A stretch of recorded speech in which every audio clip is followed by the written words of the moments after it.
Mesdames, Messieurs, bonsoir. Bienvenue dans la page internationale au grand journal du 14h. Nous sommes le vendredi 4 août 2023, dernier numéro pour cette semaine. Depuis la newsroom, dans la capitale, les grandes universités du monde, Boston, Massachusetts, Ehrlich, Dorelas, pour présenter la page internationale à Jacques Mel pour le grand journal, Joannel François, Adassa Etienne, Roubans sur les manœuvres techniques.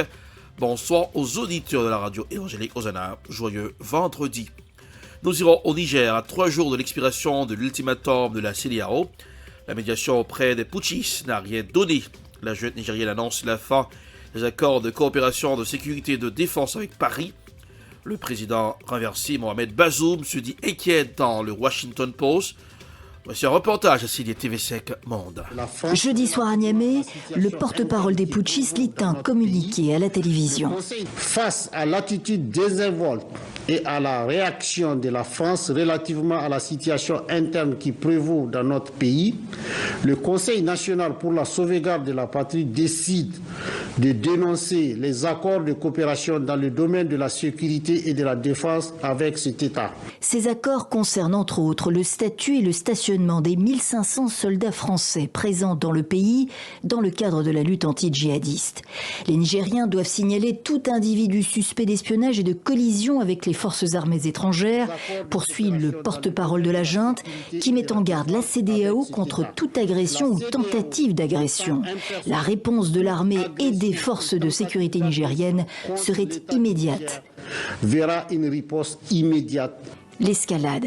Alors que la CEDEAO tente une médiation qui semble avoir tourné à l'échec, 3 jours avant l'expiration de son ultimatum enjoignant les putschistes de libérer le président démocratiquement élu et de restaurer la démocratie sous peine d'une intervention militaire. Menée par l'ancien président nigérian, Abdul Salami Abubakar, la délégation était chargée de tout faire pour trouver une résolution à l'amiable, selon les mots du président Tinubu. Mais quelques heures plus tard, elle repartait sans avoir rencontré ni le chef de la junte, le général Tchiani, ni le président renversé. Mohamed Bazoum, dans les colonnes du Washington Post, se décrit comme un otage de la junte. Les conséquences du coup d'État, s'il réussit, seraient, dit-il, dévastatrices pour le pays, la région et le monde entier.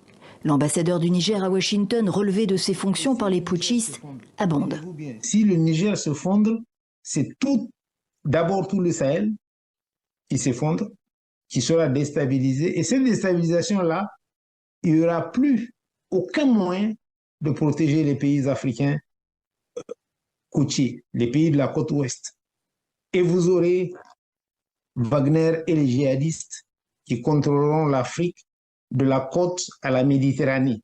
Dakar participera à une éventuelle intervention militaire si la CEDEAO le décide, assure la ministre des Affaires étrangères. La conviction du Sénégal, c'est qu'il faut arrêter ces coups d'État. Voilà pourquoi on y va.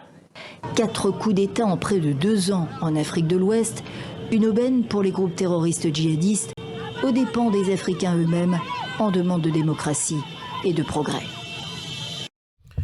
Nous irons en Ukraine, c'est un grand port pétrolier, terminus de l'oléoduc des champs pétrolifères de l'ouest du Kazakhstan et des régions russes situées au nord de la mer Caspienne. Voici un reportage à signer Euronews. Vidéo des services de sécurité ukrainiens qui affirment avoir endommagé dans une frappe un navire dans le port de Novorossiysk, un drone qui contenait plus de 450 kg d'explosifs, avec à son bord, toujours selon les Ukrainiens, 100 membres d'équipage. Sur les réseaux sociaux, des images encore non vérifiées semblent montrer le navire pris en charge par un remorqueur. Le ministre russe de la Défense a reconnu l'attaque, en affirmant toutefois que les drones avaient été interceptés. Cette attaque est la première du genre dans ce grand port pétrolier situé en mer Noire, un lieu qui n'a pas été choisi au hasard puisqu'il est un point essentiel à l'exportation du pétrole, notamment vers le Kazakhstan. Si elle était confirmée, l'attaque serait d'une ampleur similaire à celle qui a coulé le croiseur lance-missiles russe Moskva en avril 2022. Il avait été touché par 2 missiles antinavires. Nous restons toujours dans la guerre en Ukraine. Xavier Moreau, les frappes menées sur le territoire russe ne représentent rien militairement. L'Ukraine a confirmé son implication dans les 2 attaques contre le pont de Crimée, ainsi que dans des attaques contre les infrastructures russes à l'aide de drones marins. Xavier Moreau était sur le plateau de RT.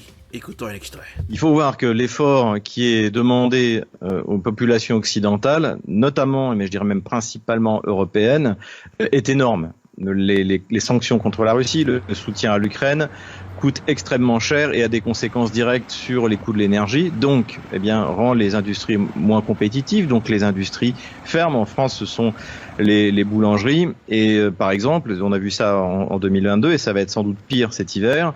Donc tout ça, il faut le justifier. Donc là, il y a une justification qui est morale. Les Russes sont méchants, les Ukrainiens sont gentils et surtout, faut donner l'espoir que ça sert à quelque chose. Les frappes qui sont faites sur le territoire russe, militairement, ne représentent rien. En revanche, du point de vue de la communication des Occidentaux et du régime kievien, c'est très utile. Ça va permettre de ne pas parler de ce qui se passe réellement sur le terrain, donc de ce qui compte militairement, et notamment de l'échec, pour l'instant avéré depuis 2 mois, de la contre-offensive ukrainienne. Donc ça arrange tout le monde finalement de pouvoir parler de 2 drones qui s'écrasent sur les tours de Moscow City à Moscou, ou diverses tentatives, y compris contre le pont de Crimée. Nous irons aux États-Unis. L'agence de Nations Fitch a baissé la note de défaut des metteurs de devises étrangères à long terme des États-Unis. Voyons quels sont les facteurs à l'origine de cette décision dans un reportage signé CGTN News. Fitch a baissé la note de crédit à long terme des États-Unis de sa note la plus élevée, AAA, à AA+. C'est seulement la 2e fois qu'une grande agence de notation abaisse la note des États-Unis. Fitch a expliqué qu'elle s'attendait à une détérioration budgétaire au cours des 3 prochaines années et a cité le fardeau croissant de la dette et des déficits du gouvernement américain. En outre, l'agence de notation relève une détérioration constante des normes de gouvernance au cours des 20 dernières années, cite l'absence de cadre budgétaire à moyen terme et souligne la complexité du processus budgétaire américain qui oppose souvent la Maison-Blanche, le Sénat et la Chambre des représentants. Le mois dernier, Fitch a averti que les problèmes récurrents liés au relèvement du plafond de la dette américaine mettaient en péril la note AAA. Ce déclassement intervient alors que le président Biden vante les mérites de l'économie américaine dans le cadre de sa campagne électorale. J'ai pris mes fonctions en déterminé. Déterminé à passer d'une économie du ruissellement à une politique économique que tout le monde, au Financial Times et au Wall Street Journal et au appelé les Bidenomiques. Mais le plan fonctionne. Construire à partir de la base et du milieu. La Maison-Blanche rejette l'abaissement de la note de Fitch et a publié une déclaration qui dit « Nous sommes fortement en désaccord avec cette décision ». Le modèle de notation utilisé par Fitch a décliné sous le président Trump, puis s'est amélioré sous le président Biden. Et cela défie la réalité de dégrader les États-Unis à un moment où le président Biden a délivré la plus forte reprise de toutes les grandes économies du monde. Le rapport de Fitch indique que la note AAA pourrait être rétablie si le Congrès et la Maison-Blanche établissaient un meilleur système pour financer les dépenses obligatoires.